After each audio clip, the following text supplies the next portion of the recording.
धरती वीरों से खाली हो गई है, अब आप लोग क्यों बैठे हो, जाओ अपने अपने घर। मैं जान गया विधाता ने मेरी बिटिया के लिए कोई वर अभी तक बनाया ही नहीं।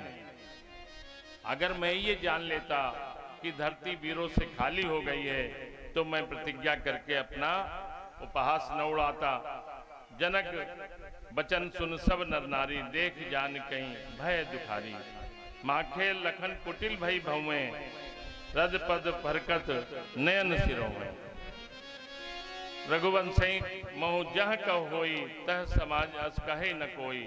कही जनक अस अनुचित बानी, विद्यमान रघुपत मन जानी। लखन सपोग वचन जय बोला, डगमगाही जय दिग्गज डोले। लक्ष्मण जी ने क्रोध में आकर के जैसे ही ये बात कही,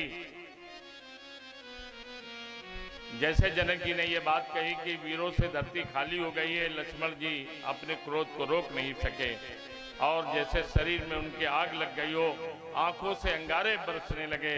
गुरुदेव भगवान और राम जी को प्रणाम करके मंच इतने ऊपर बना हुआ तो वहीं से लक्ष्मण जी कूद पड़े और बोले, सावधान जनक, क्या कहते हो?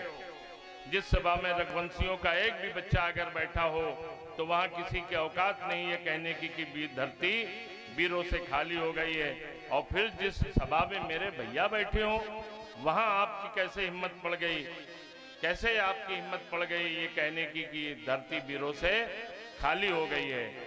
जनक जी, आपने बहुत बड़ी अनुचित बात कह करके गलत बात की है।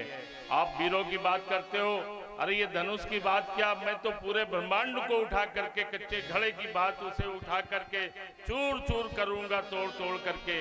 आप कहते हो धनुष को कोई हिला नहीं सकता? भैया यदि अगर मुझे आज्ञा दे दें तो मैं इस धनुष को उठा करके 100 योजन तक दौड़ करता चला जाऊंगा।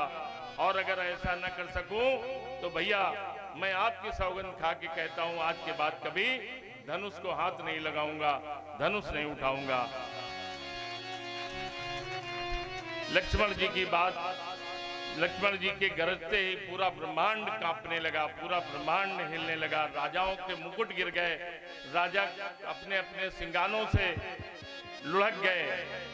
भैया अगर आप आदेश दें तो धनुष को मैं अभी खंड खंड कर दूं। लोग कहते हैं हिलाने, मैं तो इसको इतने टुकड़े कर दूंगा कि इसकी गिनती नहीं होगी। जनक जी ने सोचा, अरे जब छोटा भाई खड़ा हुआ तो उसने तो पूरे ब्रह्मांड को हिला दिया, जब बड़ा खड़ा होगा तब क्या स्थिति होगी। गुरुदेव मन ही मन में लक्ष्मण को आशीर्वाद दे रहे हैं, वाह बेटे खूब बहुत बढ़िया बात कही तुमने, अंदर अंदर वो आशीर्वाद दे रहे हैं। सीता माता अति प्रसन्न हो गई। श्री जनक जी कहते हैं, हमसे क्रोध में कुछ अनुचित अगर निकल गया हो तो मैं क्षमा चाहता हूँ। मेरा इशारा किसी को ठेस पहुंचा